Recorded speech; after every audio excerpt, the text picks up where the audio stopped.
Hello, what's up, Vloggy friends? I am Vlogimir at ito ang piling paksa sa kasaysayan ng daigdig. Ngayong araw ay tatalakayin natin ang isa na namang paksa sa ikaapat na markahan, ang kawalan ng pagkakakilanlan bilang epekto ng neo-kolonyalismo. Ano nga ba ang colonial mentality? Ang colonial mentality ay isang pag-uugali na kung saan ang mga Pilipino ay mas binibigyan ng pagpapahalaga ang mga bagay o konsepto na natutuhan mula sa mga dayuhan kumpara sa mga bagay o konsepto na mula sa sariling bansa o bayan.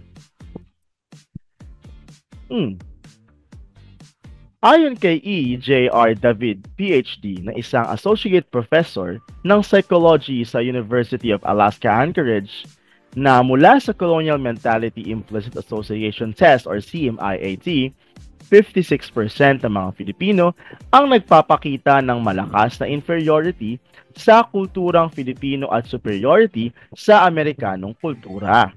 56%. Kung titingnan ang datos, ilan ang populasyong ng Pilipinong mayroong colonial mentality kung ang ating bansa ay nasa 117.73 million. Maaari niyong i-pause ang video na ito kung nais niyong i-solve kung ilan nga ba ang populasyon.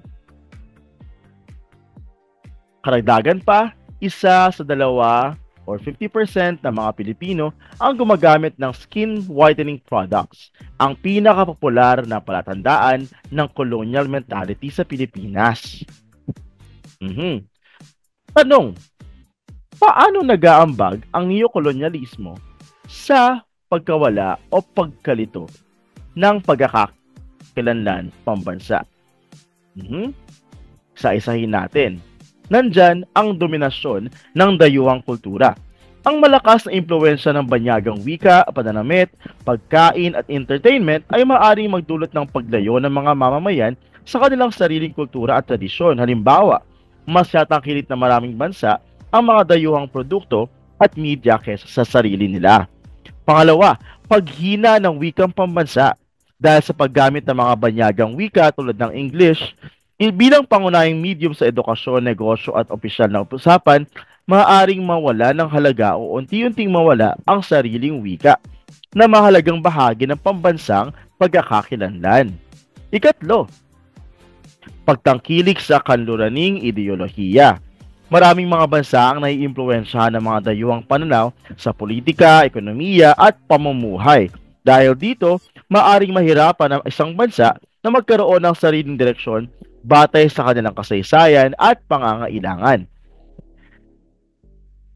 Ikaapat, pagpapahalaga sa dayuhang produkto at ekonomiya. Sa sistemang neokolonyal, umaasa ang maraming bansa sa mga produktong imported, pati na rin sa pamumuhunan at teknolohiyang mula sa mauunlad na bansa. Nagiging dahilan nito sa pagkakalimot sa lokal na industriya. Therefore, ang ating ekonomiya ay mas maaring bumagsak kung patuloy tayo mag-i-import ng mga goods mula sa ibang bansa. So ayan ay sa bahagi ng economics, hindi lamang sa kasaysayan. At panghuli, nandito ang pagkawala ng pagmamalaki sa sariling kultura at kasaysayan. Kapag mas binibigyang halaga ang kultura ng mga dayuhang bansa, nawawala ng pagpapahalaga ang sariling kasaysayan, bayani at tradisyon. Ang kawalan ng malalim na kaalaman sa sariling pinagmulan ay nagre-resulta sa pagkalito ng identidad ng isang bansa.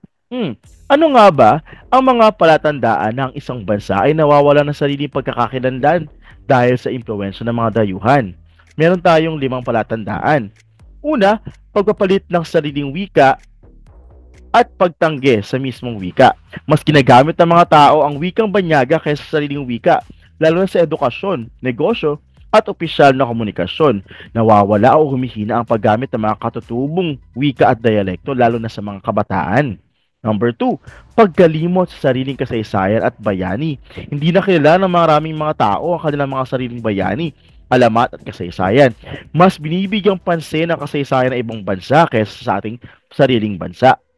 Pangingibabaw ng dayuhang ekonomiya at kultura sa lokal na industriya. Mas tinatangkilik ang imported na products kaysa sa mga produkto ng bansa.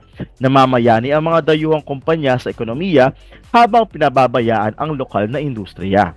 Ika-4, pagsunod sa pamantayan ng dayuhan sa pamumuhay at pamamahala, ginagawang standard ang pamumuhay ng mga dayuhan na hindi naman masyadong angkop sa kultura ng bansa.